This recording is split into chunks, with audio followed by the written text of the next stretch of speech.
Se Deus fizer, Ele é Deus. Se não fizer,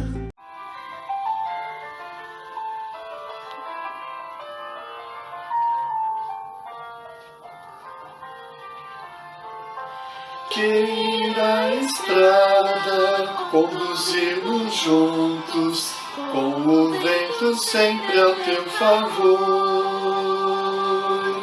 tendo garoa sobre os verdes campos, ou brilhando o sol com seu calor.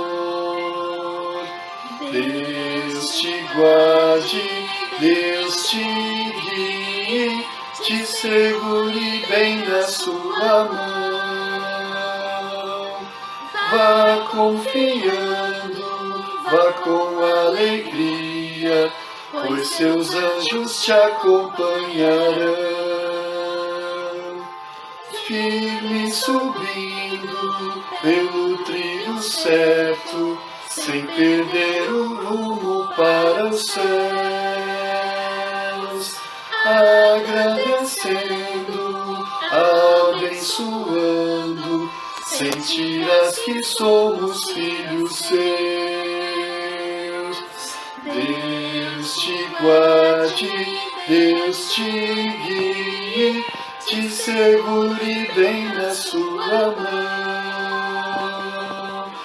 Vá confiando, vá com alegria, pois seus anjos te acompanharão. Tenha descanso e o pão de cada dia, que isso nunca venha te faltar. E quando a morte vier ao teu encontro, o inimigo não te possa achar. Deus te guarde, Deus te guie, te segure bem na sua mão. Vá confiando, vá com alegria, pois seus anjos te acompanharão. Vamos em paz até um novo dia, nos permita aqui nos abraçar. Mesmo distantes, temos alegria, Deus o Pai queremos pois louvar. Deus te guarde, Deus te guie, te segure bem na sua mão. Vá confiando, vá com alegria, pois seus anjos te acompanharão.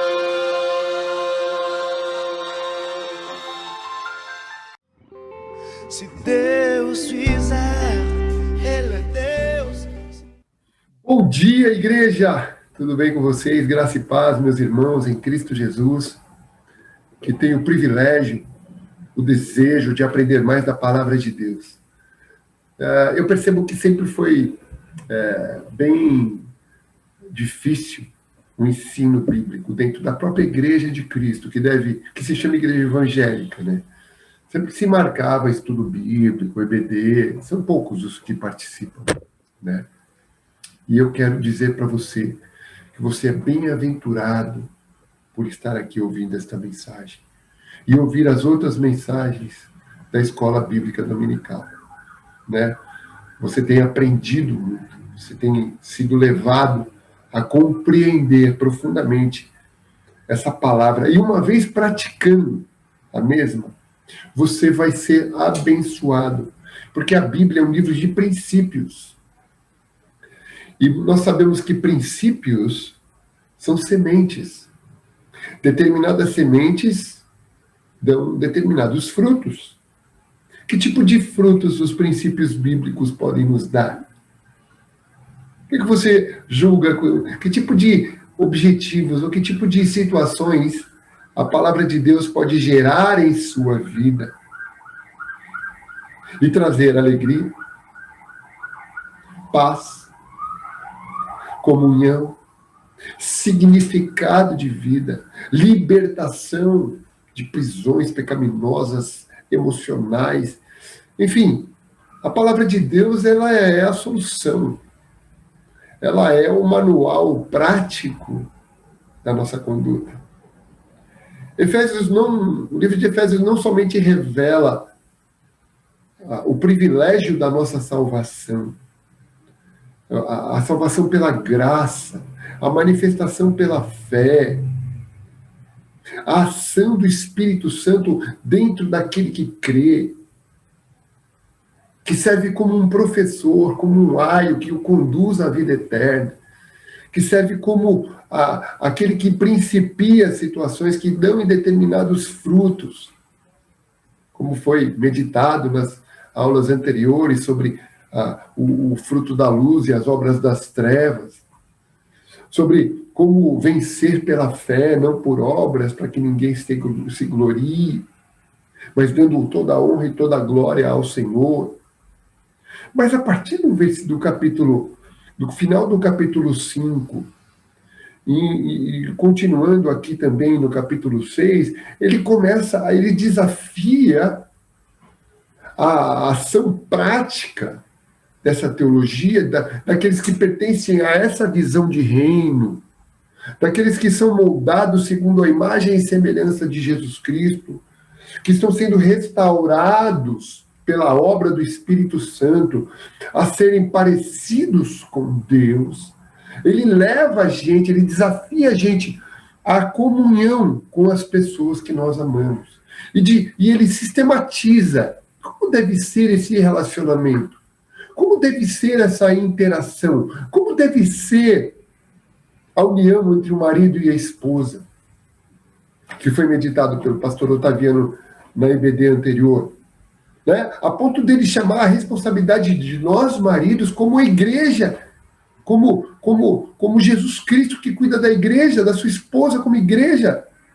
Ou seja, a esposa se santifica, se separa do mundo e se submete ao marido amoroso, gracioso, que está disposto a morrer por ela, que está disposto a fazer todo o sacrifício por ela.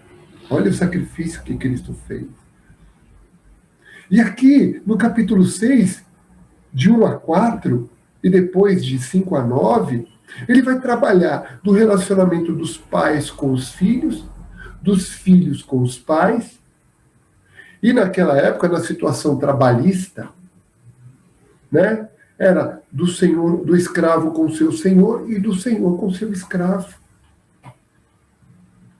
Ele vai sistematizar, ele vai trazer a compreensão. Qual era o desejo de Deus para com aqueles que querem seguir o seu exemplo, a sua vontade, se submeter ao seu querer, e com isso ter, em contrapartida, os benefícios dessa instrução, deste ensino, desta sabedoria. E é o que nós vamos meditar agora, né? Efésios, capítulo 6, de 1 a 4, que diz assim: Filhos, obedecei a vossos pais no Senhor, pois isto é justo. Honra a teu pai e a tua mãe, que é o primeiro mandamento com promessa, para que te vá bem e sejas de longa vida sobre a terra. E vós, pais, não provoqueis vossos filhos a ira, mas criai-os na disciplina e na admoestação do Senhor. Ora, se uma família se inicia com o matrimônio, quando o homem e a mulher deixam os seus genitores, os seus familiares, seus pais e mães, se unem em um só corpo para mudar, para transformar em uma só família, uma outra família. Como que deve, se eles se unem em um só corpo, eles vão, e a família se une para gerar, não sei, foi assim com a família de Deus, Pai, Filho e Espírito Santo, gerando todas as coisas. Logo, a manifestação presente de que Deus, a célula máter para a condução da nossa sociedade, é a família. É a união de um homem com uma mulher que são desafiados a construir uma nova identidade familiar e a criar os seus filhos debaixo da vontade de Deus, em submissão à vontade de Deus. Filhos, obedecei a vossos pais no Senhor. Ou seja, a responsabilidade do pai e da mãe é levar os seus filhos ao Senhor. É levar as suas almas ao Senhor. Não é da igreja. A missão foca nos filhos. Mas qual é o maior exemplo que eles têm? Se a igreja atua 1, 2 vezes por semana na vida dessas crianças. E os pais têm que estar ali diariamente conduzindo seus filhos, como uma responsabilidade que lhes foi dada pelo Senhor. Então, vamos imaginar, qual é o desejo de um pai, né, para um filhinho dele? Qual é o desejo de um pai para que ele venha, que o filho venha refletir este ensino de que ele teme a Deus no Senhor? Porque, veja, eu coloquei até essa bandeira aqui, né? Tem alguns que não sabem, mas é a nossa bandeira brasileira. Não é de uma ideologia política, não. É a nossa bandeira brasileira, né? E aqui está escrito ordem e progresso. É um princípio organizado, em que cada um tem e sabe da sua responsabilidade. Responsabilidade tem a ver com deveres. Filhos responsáveis são gerados numa família onde os pais são responsáveis por seus filhos. Eles não terceirizam a responsabilidade dos seus filhos para a vovó, para o vovô, para a babá, para a titia, para a creche, para a escola, para a IBD, para a igreja. Eles não terceirizam. Eles assumem a responsabilidade do seu dever, e esta é a devida ordem. Tudo aquilo que é organizado, meus irmãos, vocês sabem, progride. Tudo aquilo que tem posições hierárquicas estabelecidas, progride. Então, como que o pai vai ensinar o seu filho para que este filho no Senhor o obedeça? Veja, aqui em Provérbios, no capítulo 23, a versículo 12, até o versículo 22, diz assim: aplica o coração ao ensino e os ouvidos às palavras do conhecimento. Não retires da criança a disciplina, pois se a fustigares com a vara, não morrerá. Tu a fustigarás com a vara e livrarás a sua alma do inferno. Olha o desejo do papai com a gente, de um pai para um filho. Filho meu, se o teu coração for sábio, alegrar-se-á também o meu.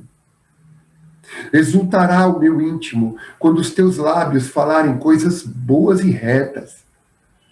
Não tenha o teu coração inveja dos pecadores. Antes, no temor do Senhor, perseverarás todo dia, porque deveras haverá bom futuro. Não será frustrada a tua esperança. Ouve, filho meu, e se sábio, guia retamente no caminho o teu coração. Não estejas entre os que bebem vinho, nem entre os comilões de carne.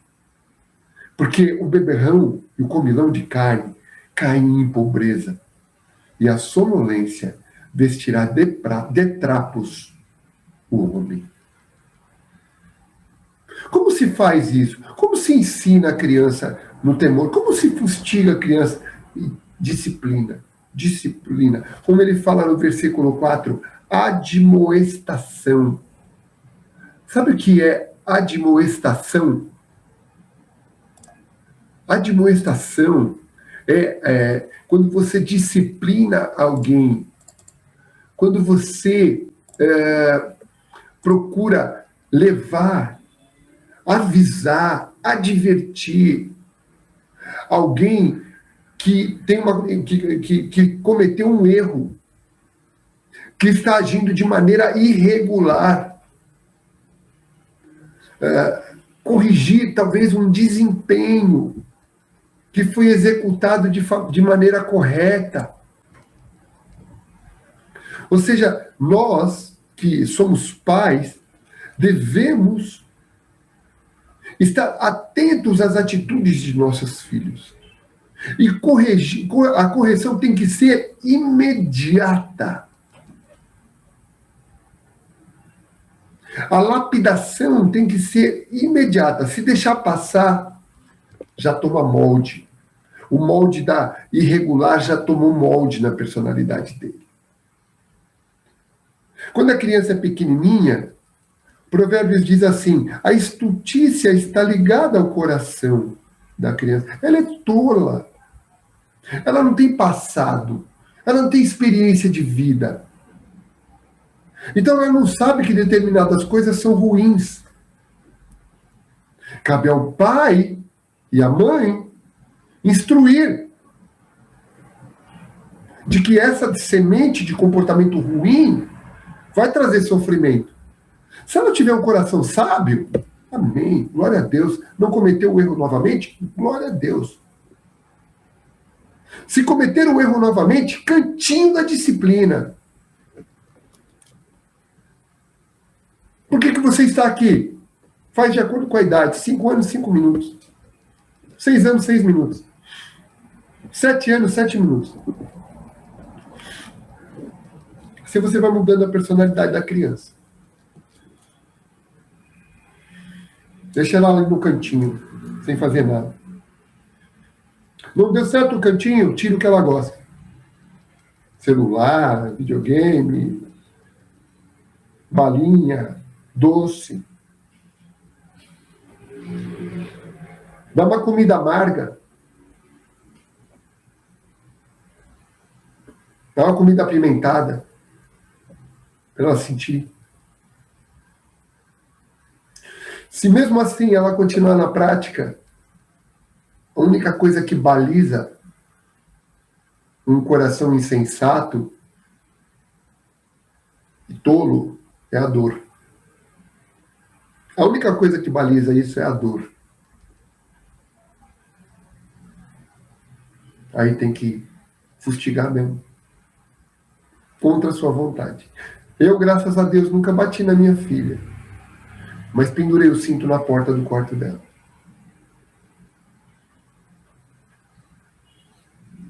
Sempre foi disciplina, conversa. E tirar as coisas que ela gosta. Não precisei botar pimenta na comida, nem fazer ela comer erva amarga. Mas são ideias que eu estou dando para você. Você aprenda e deseje aplicá-las se você quiser. Por quê? Porque é importante lapidar. Porque em Provérbios 22:6 diz: ensina a criança no caminho que deve andar, e ainda quando for velho, se desviará dele. Ou seja, você atua na prevenção futura. Porque quando a criança vai envelhecendo, na adolescência ela vai se tornar rebelde a você. Ela vai procurar novos valores, novas companhias, novos referenciais. Ela vai ampliar a sua visão de vida. E ali ela tem que ser desafiada a te obedecer. Por livre e espancada vontade.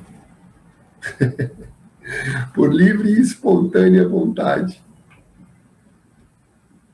Por quê? Porque ela não pode ser irritada. Você deve dar uma dosagem, você deve se manter como um exemplo referencial para ela, de herói. Para que ela tenha gratidão por você, por aquilo que você está fazendo. O amor filéu é um amor por interesse. A criança não ama. A criança tem interesse. Ela tem interesse na balinha, ela tem interesse no videogame, ela tem interesse na televisão, ela tem interesse no tal programa, ela tem interesse no joguinho tal, ela tem interesse na roupinha tal, ela tem interesse... Interesse é filéu. Não o amor ágape, não é o amor, quando já comeu meu pai e minha mãe. Não. Tem interesse ali. Ela não sabe o que é amor, gente. Ela não se sacrifica. Se ela for instruída, se ela for lapidada, ela vai aprender a amar, ela vai aprender a ser grata aos seus pais, ela vai aprender a obedecer àqueles que ela vê. E é certo, se ela obedece àqueles que ela vê, é quase certo que ela vai obedecer àquele que ela não vê. Ela vai ser obediente a Deus. Ela vai ser conduzida a ser uma adoradora de Deus. Agora, se ela não obedece àquele que ela vê, será que ela vai obedecer a quem ela não vê? Porque nós somos verdadeiros quando estamos sós.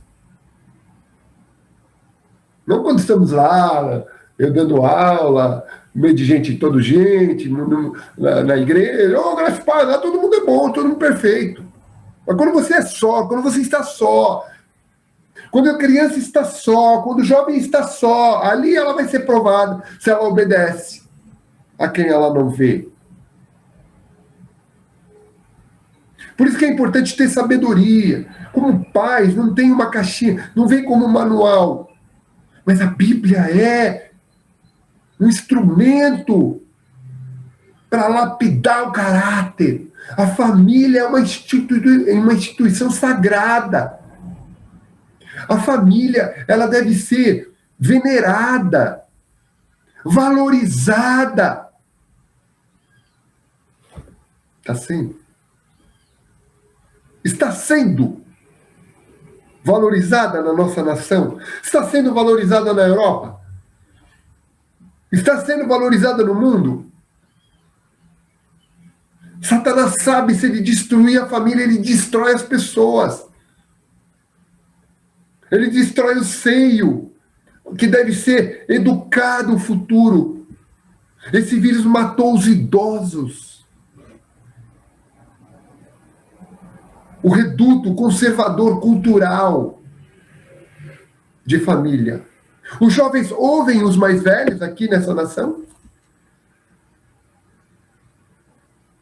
Os pais são valorizados aqui pela mídia que construiu esses últimos 40 anos? Eles são valorizados pelos políticos que estão no poder há 40 anos? Eles são valorizados pelas propagandas Eles são valorizados nessa nação? Está tendo ordem familiar e hierárquica nessa nação? Não. Casa dividida não prospera. E precisamos dividi-la, porque o mal se prospera assim, ó, na mentira, na safadeza, na homossexualidade, no desrespeito à autoridade,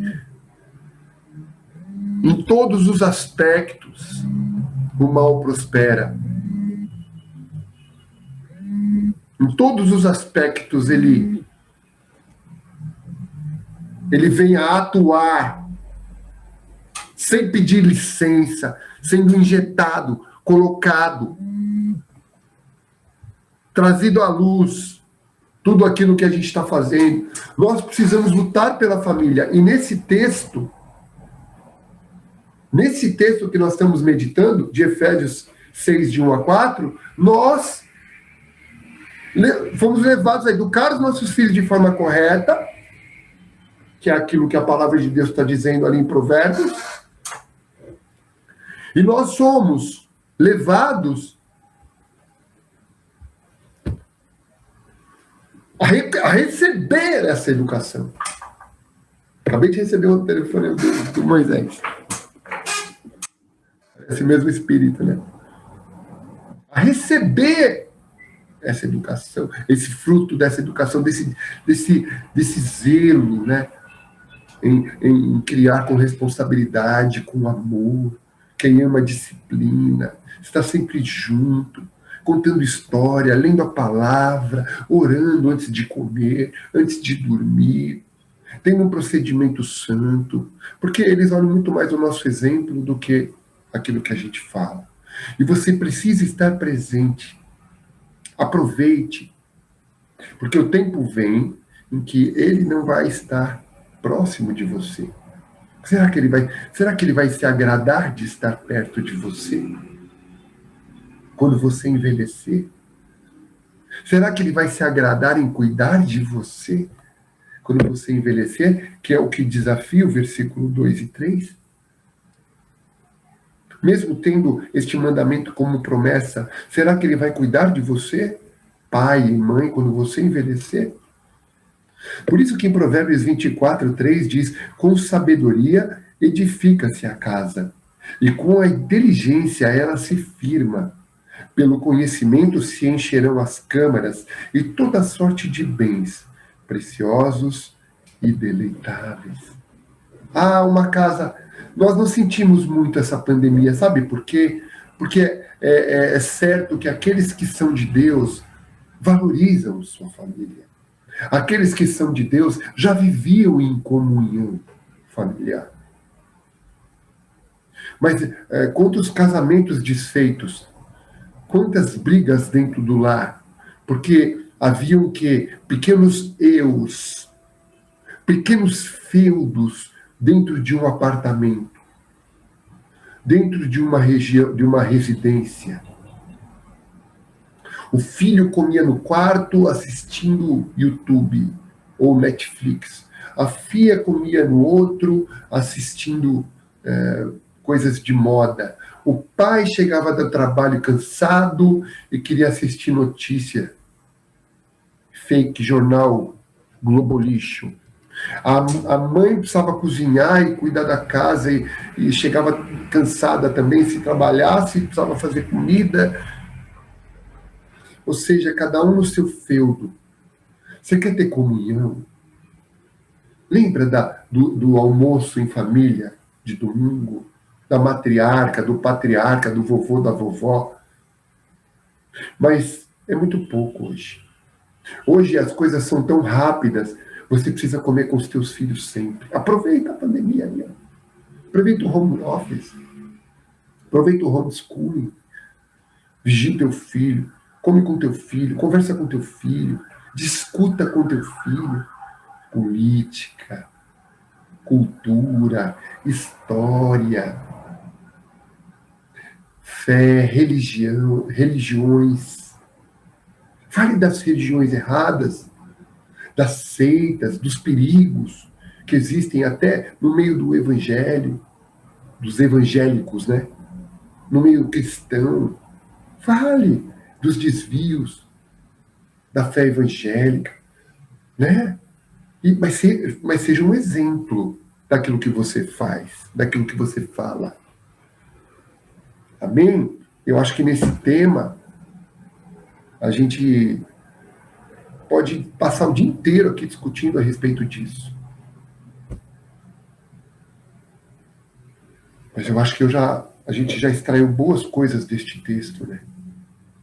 É o primeiro mandamento com promessa porque ele vai prolongar teus dias. Sabe, se você quer ter uma coroa como filho, cuide de seu pai, cuide de sua mãe. Né? Eu sou uma pessoa, eu fui um filho que sempre ficou na mesa comigo. Eu perdi meu pai muito cedo, com 13 anos. Meu pai levava a gente para a escola, né? Ele era uma pessoa muito boa, muito presente. E minha mãe era empresária, minha mãe trabalhava muito. Mas eu perdi ele muito cedo.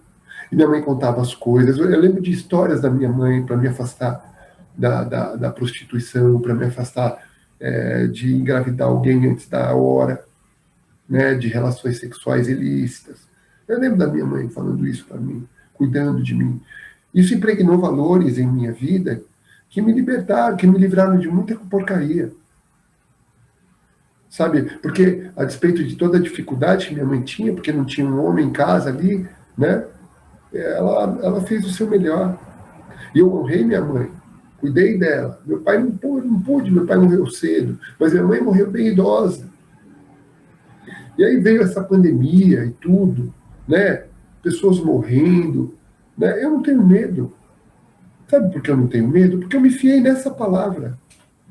Essa palavra é maior do que a minha concepção sobre esse vírus, sobre essa pandemia. Uso máscara, passo álcool em gel. Mas não tenho medo. Por quê? Para que te vá bem e sejas de longa vida sobre a terra. Essa é a palavra que me liberta de todo medo de ser contaminado. E se for contaminado, Deus vai me curar. Porque essa palavra é maior do que Covid. Não, por isso eu vou ser irresponsável de tentar a Deus, de me expor, de cumprimentar alguém, não passar o álcool, de andar sem máscara em lugares fechados. Apesar de que eu nunca fui de pegar muita gripe mesmo, né? Nunca fui de ficar resfriado. Quanto mais agora essa gripe do SARS-CoV, né? É uma gripe, né? É um vírus de gripe. Alguns queiram, quer não. Mas é uma gripe, né? Que ataca principalmente os... Mas vamos entrar nisso. Vamos então ao relacionamento de patrão e empregado. Capítulo 6, versículo 5 ao versículo 9. Que diz assim: quanto a vós outros, servos, obedecei a vosso Senhor, segundo a carne, com temor e tremor, na sinceridade do vosso coração, como a Cristo, não servindo à vista, como para agradar a homens, mas como servos de Cristo, fazendo de coração a vontade de Deus, servindo de boa vontade, como ao Senhor, e não como a homens, certos de que cada um, se fizer alguma coisa boa, receberá isso outra vez do Senhor, quer seja servo, quer livre. Olha nós aqui, livres para decidir onde é que a gente vai trabalhar. Versículo 9. E vós, senhores, de igual modo, procedei para com eles, deixando as ameaças, sabendo que o Senhor, tanto deles como vosso, está nos céus, e que para com ele não há acepção de pessoas. Da mesma forma que marido e mulher aqui, pai e filho, tem essa condição hierárquica, mas no futuro, no céu, seremos irmãos, né? Da mesma forma, o dono do escravo e o escravo, o patrão e o empregado. Veja, a concepção de empregado naquela época era estabelecida como cultura, a ponto de Paulo interceder por Filemon. Se você dá uma lida lá em Filemon, Paulo indica Filemon, que ele conheceu em cadeia, preso, e indica Filemon, um servo convertido ao seu senhor. E lá em Filemon, Ele admoesta, ele leva Filemão a acolher esse escravo chamado Onésimo, né? Que ele gerou quando estava preso. Ou seja, ele pede para Filemão, um homem que ele levou a Cristo, para receber o seu escravo. Encontrou ali e ele ficou sabendo que esse escravo era um escravo rebelde, fugitivo, e que merecia ser castigado. Mas ele apela para que Filemão não haja de forma cruel com Onésimo. Porque Deus não faz acepção de pessoas. Veja, nós vivemos num mundo onde nós queremos todos os nossos direitos. Sim, é muito bom ter os nossos direitos. Mas a partir do momento que nós cumpramos os nossos deveres como funcionários, você não quer dar um bom testemunho? Chegue na hora. Sirva de 100% o seu coração. O seu patrão te contratou, o seu empregador te contratou como um tempo da sua vida. Você vai trabalhar aí 8 horas da sua vida para ele. Você vai usar daquilo que você aprendeu para ele ter lucro com você. Se você obedecer, se você honrar, quando você for mestre naquilo que você faz, você não vai ficar entre ralé, não. Deus vai te colocar entre os príncipes. Você não vai ficar ralé, perdão. Você não vai ficar entre os miseráveis, não. Entre os ruins, os orgulhosos que não tem nada. Deus vai colocar entre vocês entre coisas boas, entre pessoas boas. Pessoas com poder aquisitivo mais elevado, com poder de reis. Você vai ter um melhor salário, vai ter uma melhor condição de trabalho. Eu já trabalhei em escola pública. Eu tinha uma bola e uma corda. Usava jornal, levava material.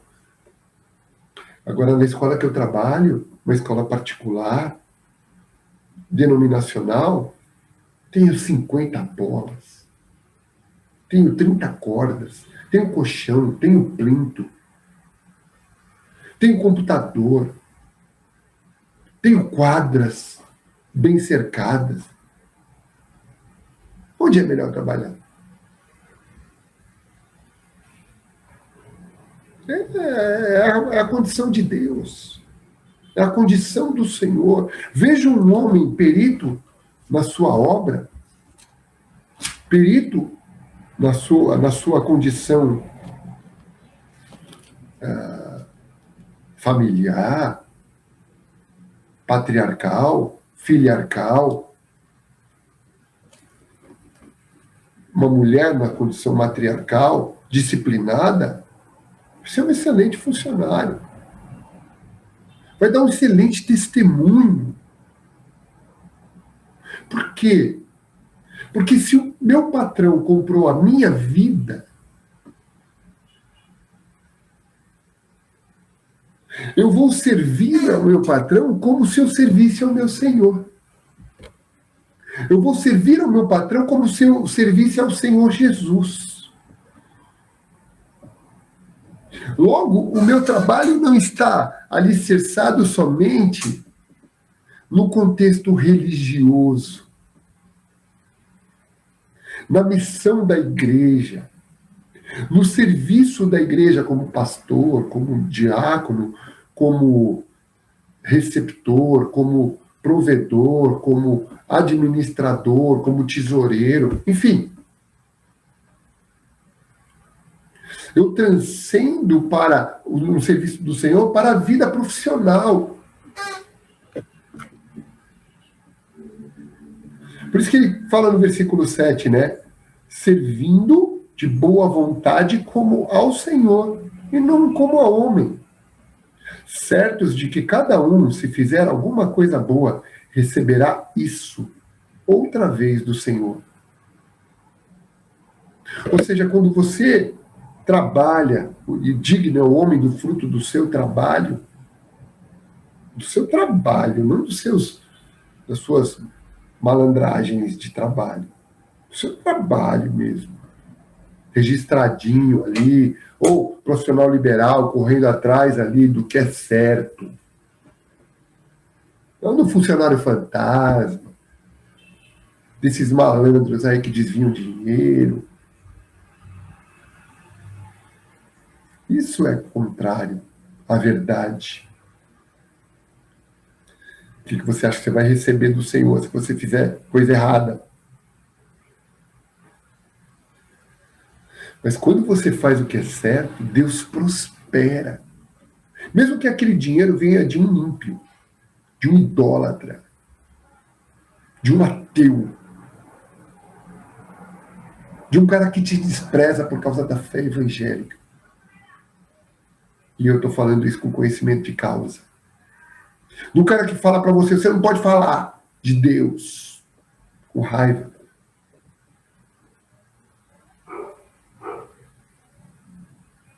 Nós temos que nos posicionar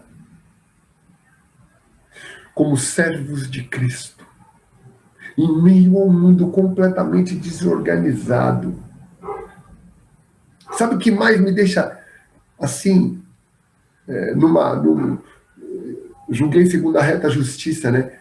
Numa avaliação? Somos uma nação cristã, mas não tem ordem. Onde estão os funcionários cristãos servindo ali? Quando existem a ordem hierárquica, que aí ela é obedecida, todos são beneficiados. Você já pensou um funcionário público exercendo o seu trabalho de forma ética? E eu coloco aqui fiscais da prefeitura, políticos aí, vereadores, senadores, enfim. Já pensou? O que seria da nossa grande nação? Qual seria o nosso trabalho de formiguinha dentro desse contexto social, profissional? Você já pensou que maravilha que seria?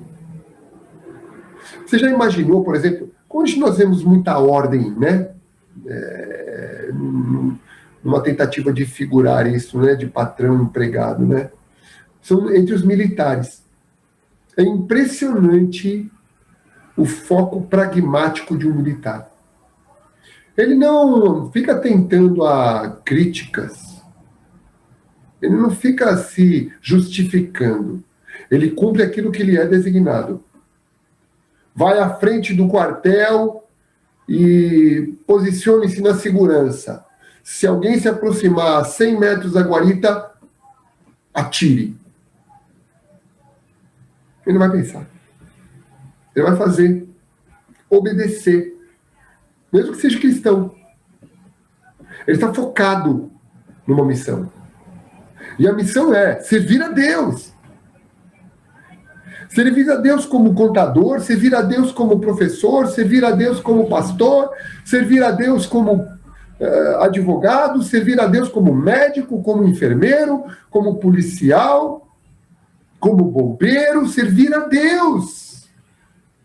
Como pai, como mãe, como filho, como parte integrante.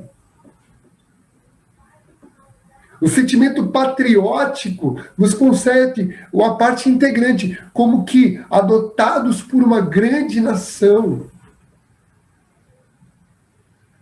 Nós nos chamamos de irmãos no meio cristão. Por quê? Porque fomos adotados por um Pai único, que nos resgatou do império das trevas e nos transportou para o império de Cristo, para o reino de Cristo, o reino do seu amor. Mas quando você atua e você tem essa dimensão espiritual na sua vida, e você adora a Deus e ama a Deus acima de todas as coisas, você é levado ao patriotismo. Você é levado à comunhão pátria, à responsabilidade patriótica, profissional, social, pessoal, como parte integrante dessa engrenagem chamada povo de Deus brasileiro. E aí você identifica quais são as estruturas que são danosas, que impedem a ordem, que impedem o progresso,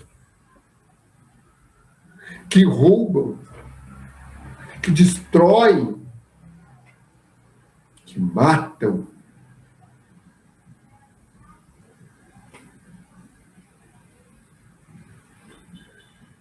Só haverá a possibilidade a partir do momento que nós assumamos a nossa responsabilidade. E o que mais me impressiona é que somos 60 milhões de cristãos evangélicos, 70 milhões, somos um país de 90% de cristãos, católicos e evangélicos. Mas olha a bagunça. Olha a guerra de narrativas, olha infelizmente o que nós vivemos hoje destoa completamente daquilo que nós professamos. Meia culpa. Meia culpa. Logo, esse desafio de Paulo, ele se submete às autoridades romanas.